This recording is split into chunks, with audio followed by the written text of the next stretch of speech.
If you think that mental health is important, this podcast is for you. See, social media is dangerous, and especially in the time of AI. Intelligent humans, emotionally intelligent humans, Were never built or designed to connect. See, different age groups have different, but if we talk about the youth, one of the major to be more critical is because the more I have seen a lot of people saying that they. Welcome back to Lost and Found, Episode 2, a space where we explore the conversations that help us understand ourselves a little better and find meaning in life's everyday experiences. I'm your host, Taranna Deepjyoti, and today we're diving into a topic that affects every relationship, every decision, and every stage of our lives: emotional intelligence. Joining us today is someone who has dedicated his work of 2 decades to helping people understand not just what they think, but how they think and feel. Through his organization, BeyondEQ, he has worked with corporates, schools, and government organizations, around 55,000 individuals, helping them build self-awareness, develop emotional intelligence, and see situations from new perspectives through his unique approach, including the tetrahedron theory. Please join me in welcoming Sunny Rodgers. Thank you, Tarana. It's a pleasure being here, and thank you for having us. Sunny, thank you so much for being here. It's wonderful to have you on Lost in Found.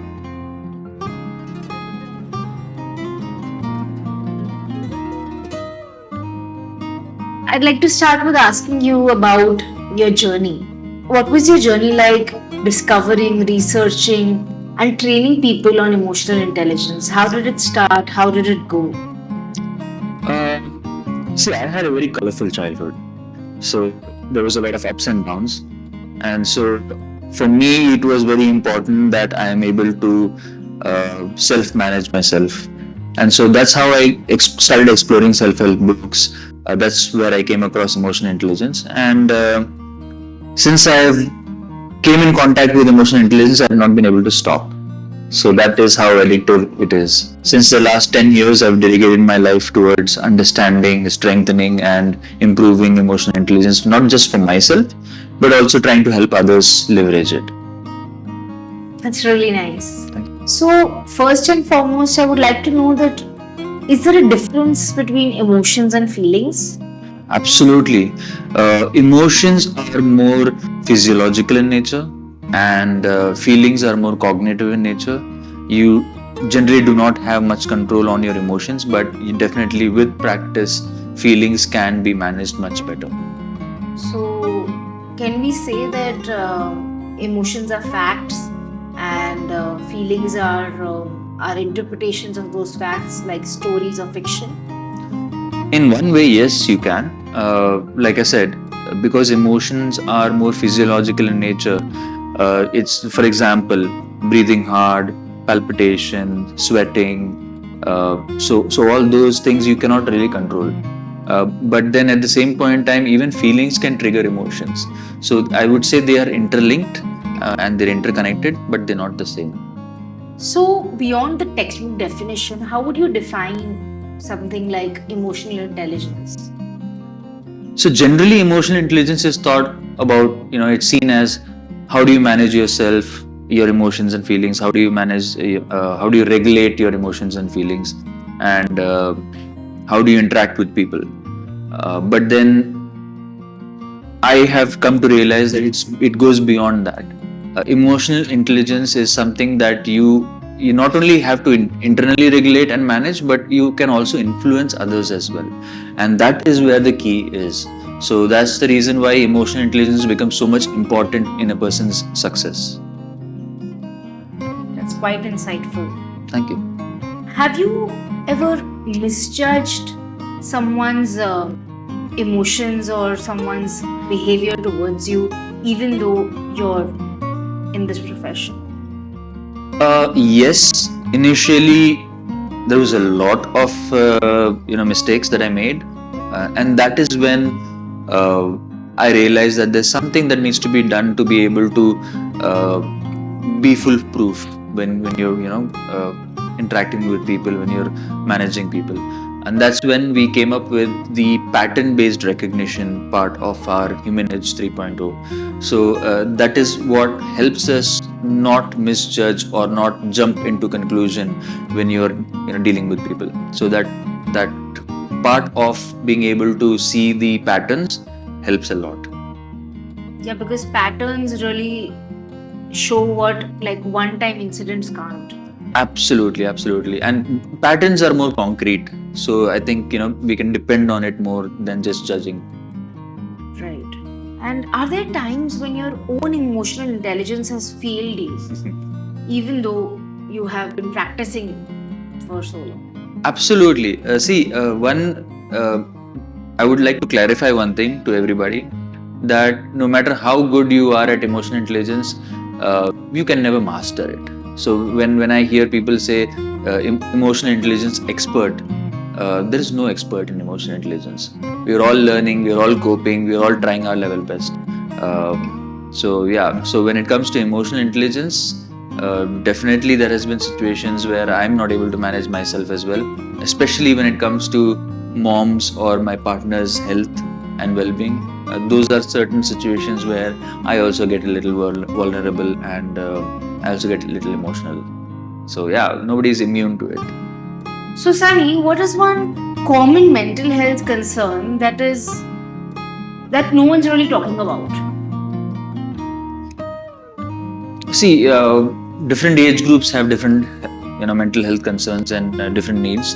But if we talk about the youth, one of the major talked about topics right now is the work-life balance, and so the Gen Z are expecting a better work-life balance life, better pay. They want a more outcome-oriented and a more fulfilling job role.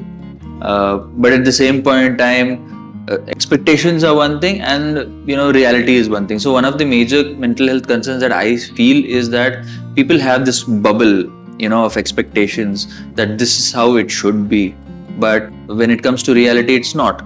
And so the main challenge is, how do you navigate when you have the gaps, exactly. So when you have a perception of how it should be, but when reality is something different, how do you navigate that difficult situation and difficult people? I think that is one of the major challenges right now, which nobody's talking about. Right. So, in your line of work, you talk about HumanEdge 3.0. So, how is it in comparison to EI, emotional intelligence? Okay, so the HumanEdge 3.0 is also emotional intelligence, but the key difference is that we are not talking about mental health.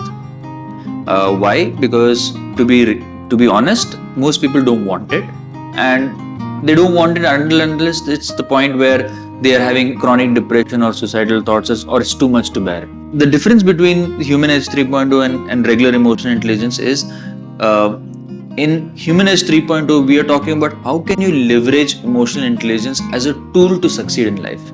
So how can you use emotional intelligence to manage and overcome difficult people, difficult situations? That is the key, right? So rather than only focusing on calming yourself, managing yourself, and your self well-being, we are trying to take it and give a more proactive approach to emotional intelligence, where you can harness it in such a way where you can apply it proactively in real life in a strategic manner, to be able to overcome certain, as like I said, difficult situation, difficult people, and to achieve your goals. So we can say that, like in short, what I have understood is that EI is about navigating difficult situations and difficult people successfully. Absolutely. So do you think that the youth of today lack an emotional vocabulary to define what they're feeling and end up just saying, I'm fine? I won't say it's only the youth. I think most of us, majority of us, lack the emotional literacy or emotional vocabulary, I would say. There are more than 300 words associated with emotions and feelings, but on average, a person uses around 25 to 30. So that is a huge gap. And when your emotional vocabulary is strong, you'll be able to express yourself much better. So that's it's a key for better communication, and communication is everything. So having good emotional vocabulary is definitely a need of the hour right now. Until you successfully communicate, you don't really, you can't really overcome it. Like communication will only is the first step to overcoming. Absolutely. If you're not able to effectively communicate, then your ideas, your thoughts, your feelings, they are not going to be properly translated, and the other person will not understand you. So communication is the key, and emotional intelligence sits in the center of it. Right. What are your thoughts on how emotional intelligence can help in overcoming uncertainty about the future, like the climate, like AI? What about the future? Okay, so it's a very nice question. There's two parts to it. One is how do you handle uncertainty, and second is how do you prepare yourself for it. So in the field, let's say if we just talk about the current scenario where AI is taking over everything. So one, there is definitely uncertainty about future job prospects and what we'll be doing, and the other part of it is what are you doing about it. So yes. So in reference to the first part, emotional intelligence helps navigate uncertainty very nicely. It helps you prepare yourselves for handling those unknown situations, and at the same point in time, it helps you gear up for what challenges might come. So, for example, let's say if there is a student who's done science, but is that student exploring emotional AI? Because in the future, AI is definitely one skill that is going to be in demand, and according to Forbes and a lot of other these research organizations, they have been able to prove, and they've been able to predict that in the future the top two skills are going to be EI and AI. So where AI is not able to do things, there EI will definitely be a key. So emotional intelligence will definitely help shape the future, and so I think it'll definitely be useful in navigating the uncertainty part of it. How do you think social media impacts how youth feel about themselves, their self-image, and their own stories? How do you think social media impacts? See, social media is dangerous, and especially in the time of AI, where you don't know what real is like real, what is AI. That's how good AI has become. So one of the major concerns that social media has brought front is, maybe let's say for example, you see somebody posts something which it's like a grand life kind of experience, or something which they've achieved, but it's like a front for what you don't see. So maybe someone might post that they're living the best of their life, but on a day-to-day basis maybe they're struggling. So what happens is, one person sees that, and then they start to want it. They want to achieve what they have achieved. So they basically trying to compete with each other, and maybe they are trying to create this unrealistic expectation that this is how life should be. And no two people's life is going to be the same. Seeing somebody else's life, feeling jealous about it, or feeling left out is not the right approach. Everybody will reach wherever they need to reach in due time. As they say, comparison is the thief of joy. Absolutely. When you are comparing someone, it's not fair. It's not fair to yourself. Leave about others. Why? Because that person has a different life. It's a completely different bubble. Their own struggles, their own pros, cons, their own strengths, weakness, everything is there, and we don't know it. And they don't show it, because in social media you only see what they want to show, and it can be made up as well. So social media is not real, and I think especially kids needs to be kept away from it for now. My next question is that what do high EQ leaders do differently than what other leaders do? I would say they listen. They listen better. When I say listen, it's not only the auditory part of it, When I say listen, it has a more deeper meaning. When it means you're able to observe more, you're able to absorb more. So when two people are having a conversation, especially in a difficult situation, top leaders are able to decipher the unspoken. They're able to understand the body language better. They're able to navigate what the other person is not able to express, maybe. So that ways, what happens is the leadership is able to connect with them much better and resolve the conflict. So that is something that is very much what a high EQ leader possesses, which a low EQ leader might not. I have seen such people, like I have seen such leaders. Experience teaches them that and their own awareness. Absolutely. Like just imagine, like if let's say one of your employees did something wrong by mistake. Now you have a choice that you can either blow up on that person or try to understand. And to be able to understand when, especially when there is some damage done, to keep yourself calm, to try to resolve that problem to the best of not just the organization but to the person as well. That is going to be key, because leadership means people follow. You don't dictate, follow me. So, would you say anger is a choice? I would say anger is a punishment a person gives themselves. There are so many feelings and emotions. All of them have their own purpose. So there is no positive emotion or negative emotion. When it comes to anger, what role does it play? So anger is basically when you feel something has been, there is a loss, when you are being deprived of something, or when the expectation is something and when that expectation is changed or it doesn't get fulfilled. That time people tend to get angry. But at the same point in time, anger is something that can be managed, and anger should be managed well. Why? Because when you are in a state of anger, you are not able to think straight, and to be able to resolve a conflict, you have to gain control, or I would say manage your anger better. Actually, one of my teachers had told me that you wouldn't really get angry with a senior or with, let's say, the Prime Minister of India, and you can easily get angry on someone junior or someone like your sister or brother. So in that way, anger is a choice. Yeah, sometimes you don't have a choice. Like right now, if I get angry on the Prime Minister of India, there's no point about in getting angry. That's me. But you choose not to be angry because that's someone very senior. What choice do I have? Even if I do get angry with someone senior, let's say for example I'm working in a company. Let's say you're on the airport. Sorry. Let's say you're on the airport and you're at the immigration, and it is a decision between that country and going back to your own country.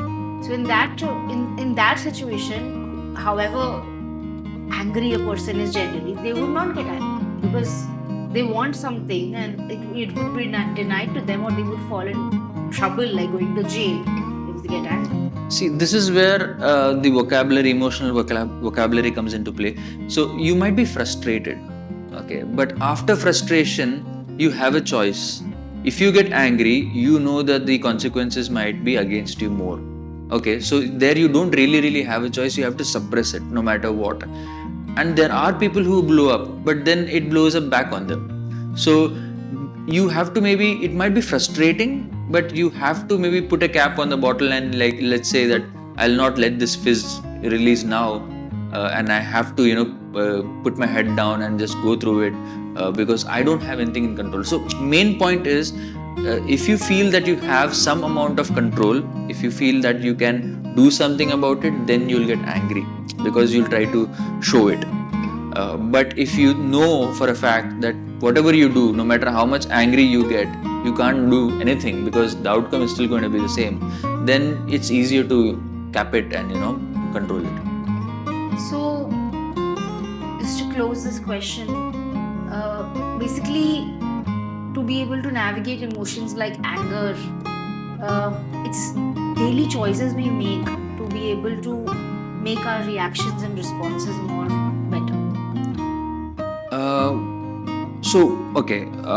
The best way a person can improve grow their emotional intelligence is not by the big choices that they make, but it's about the small daily routines and habits that they are able to inculcate, and that is mighty powerful. If someone really wants to improve or grow, if someone wants to reduce their let's say hold on improve their hold on anger, then the daily practices and the daily behavioral rituals that they follow is going to be like a key factor in their growth. So, what is one daily habit that you would suggest so that someone can work on their emotional intelligence every day? I would say mindfulness, because everything starts from there. But when I say mindfulness, and when people normally hear mindfulness, the difference is that mindfulness needs to be all the time. You cannot choose to be mindful now and then not be mindful in some other situations. You have to train your brain to be mindful in all situations. If you're awake, you have to be mindful about what's your body posture, what are you saying, what are you understanding, reading the room, spatial awareness. All of that it's awareness. The more you are aware about yourself and your surroundings, the more information you can process, so the more better you can manage the situation. So awareness is going to be the key, and being mindful about it is very, very critical. So, this is for everyone out there, what you can do every day to make yourself better. Why do you think anxiety and burnout are increasing so much in the younger generation today in comparison to the older generations? See, anxiety and burnout was always there. It just never surfaced that much. Thanks to social media, now it's much more prominent that people are aware of it. Neither our parents were taught in schools how to manage their emotions or feelings. Neither were they taught at home how to manage their emotions better. And so obviously our generation also never learned that anywhere, be it school, college, home, whatever. So these are all things that people are trying to figure out on their own. They're trying to manage on their own. And to be very honest, most of the resources that is there in the market talks about what to do and talks less about how to do it. So, and there is so much of content, so much of ways how a person can cope with it, that people are really confused. And until unless information overload, the pressure to achieve no time. See, even if a person wants to really work on something personally, they need the time to do it, and a lot of people are not having that. And that's the reason why I think the expectations of the younger generations also like shot up way too much. They want to achieve what their parents achieved in a much early stage of life. They want to make it big, the big life. So for that they are trying to run behind all these things more, and eventually it's increasing more stress, more anxiety overall. So I would say that what is important right now, and if we really wanted future generations to be stronger, then I think it's very, very important that we start including emotional intelligence as a part of the curriculum in the school. Not just school, but even I think it's very important that parents, and even colleges also is very important, but more important at home, where because a kid spends a significant amount of time at home, and if the first initial few years of the kid's life is where their brain is in the most plastic state, neuroplasticity, and so they absorb things like sponge, and that is what creates the foundation of a kid's life, and when it comes to mental health, and their own personality and development. So it's very, very critical that we start including these things now, because a recent study by one of the organizations, 6 Seconds, has shown that there is a massive amount of decline in EQ levels in the recent generations that are there. So so Gen Z has seen, I think, a 22% drop in emotional intelligence levels, which is a huge gap. So we definitely need to focus on that and do something about it fast. Loneliness is also increasing rapidly. I think there is a loneliness epidemic, even though we are constantly connected. Okay, see, humans were never built or designed to connect through a screen or virtually. Uh, when we say humankind, human being, we're a social animal. We are a social being, and so it is very very important to have that physical connect with people, the physical interaction. That is key.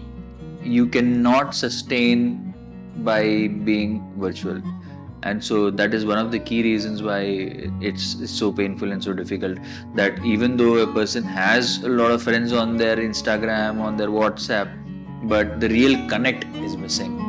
A text does not really translate true expressions.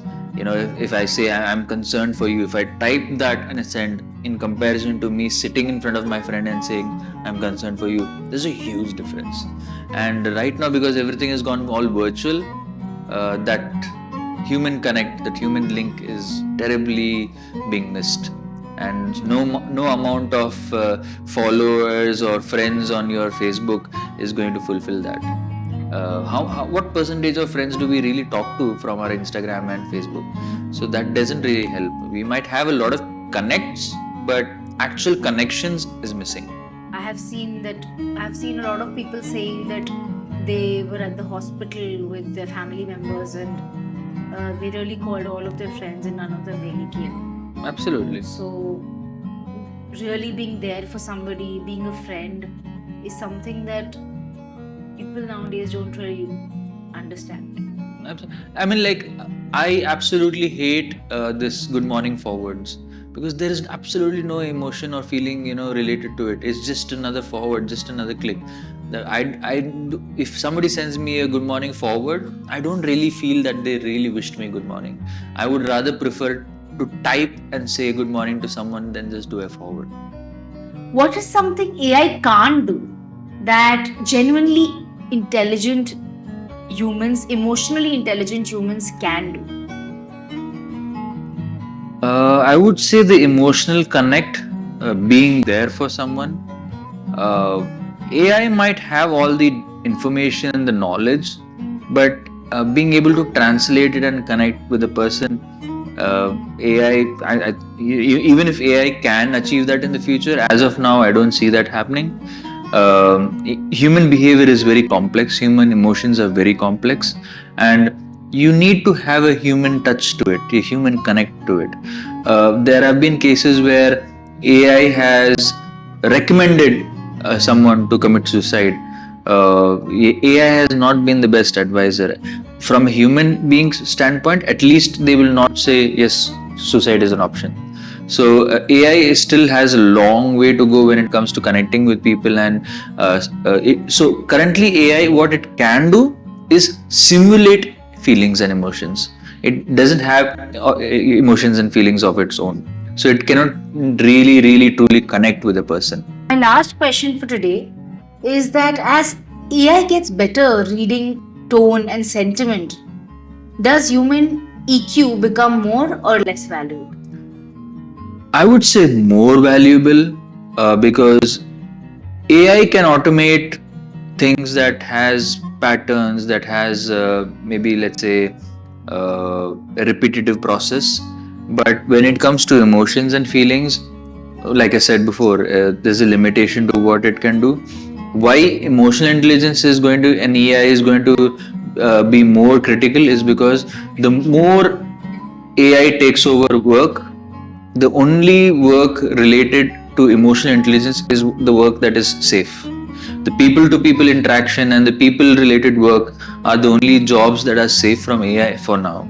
And that becomes very, very critical, that if those are the only jobs that are safe, then we definitely need people who are really good at it in those positions.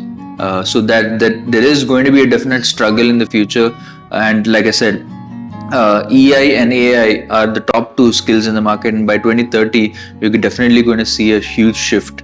And so the earlier people start getting into EI, it's going to be more beneficial for them in the future, not just for personal growth, but also for professional growth.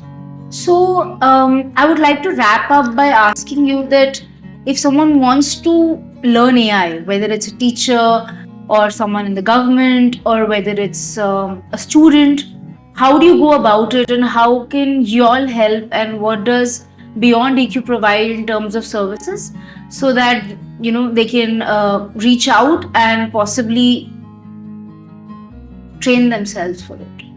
So I'm happy to share that BeyondEQ 3.0, which we are calling it as the HumanEdge, it is a novel approach to emotional intelligence.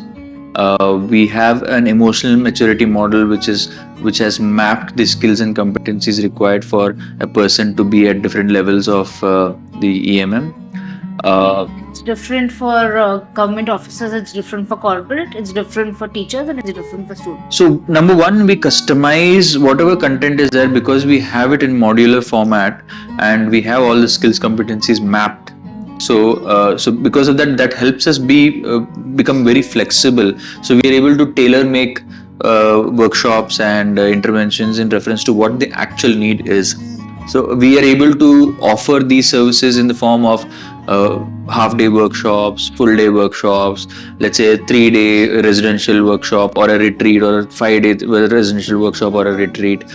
We also have hybrid models where we do online as well, and then we have enterprise solution. If an organization wants to really truly transform their culture and performance, we do that as well. And I'm happy to also share that recently we have launched a new website. There are a few amazing tools that I would really ask you all to try out and test. They are very, very powerful tools, and they are all there in one place. There is a self-assessment tool as well. There is a self-assessment tool which is amazing. The team has put in a lot of effort in creating it, and I would say this is one of the only assessments in the market that truly covers a 360 perspective. So when you do that 360 assessment, it is not only what you do, but you need to request 3 other people to do it for you, and then all that data is put together and the actual gap is identified. So rather than what you think about yourself or rather than what others think about you, the key factor here is the gap. And if you're able to identify that, then you really know what needs to be worked on. Also, we'll be attaching links below for the different resources, whether it's a mood tracker, the self-assessment, or it's the list of words to enhance your vocabulary for AI. So you can all go and look at the links and follow us for more. Thank you so much for sharing your wisdom and experiences with us today. This conversation reminds us that emotional intelligence isn't about controlling every emotion, it's about leveraging emotional intelligence as a tool to succeed in life. To everyone watching or listening, we hope this episode gave you something valuable to reflect on.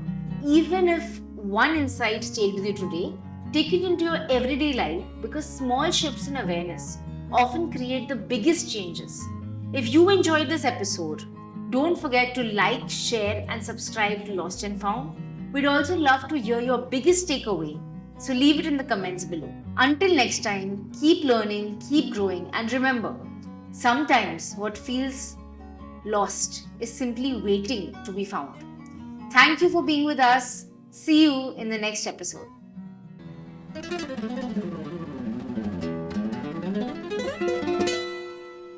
Signing off with love, Taranna.